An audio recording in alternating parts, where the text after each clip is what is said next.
शैतानी ताकतें हमें चारों तरफ से घेर चुकी हैं और अभी भी हमें होश नहीं है। शायद अभी भी हमारी जिंदगी में वो लम्हा नहीं आया कि जिस लम्हे में इंसान बेबस होकर अपनी कमजोरियों को मानकर दिल की गहराइयों से अल्लाह को पुकारता है और बेसाख्ता उसकी जबान से निकलता है, रब्बी इन्नी मगलूबुन फंतसिर, अल्लाह मैं कमजोर पड़ गया, मेरी मदद कर, मुझे नहीं समझ आ रहा मैं क्या कर रहा हूँ। अल्लाह की फिक्र ही छोड़ दिया हमने।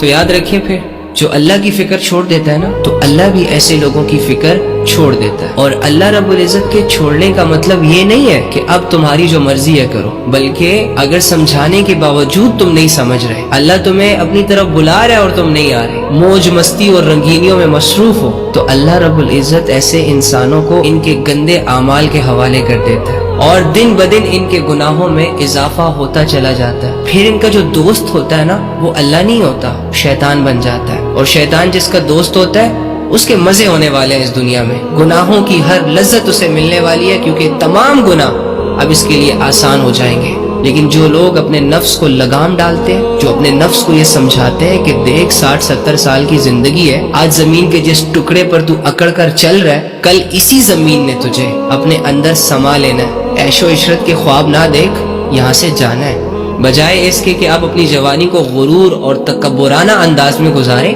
आप इबादतों में भी तो गुजार सकते हैं, रफाई काम कर सकते हैं, मजलूमों की ताकत बन सकते हैं।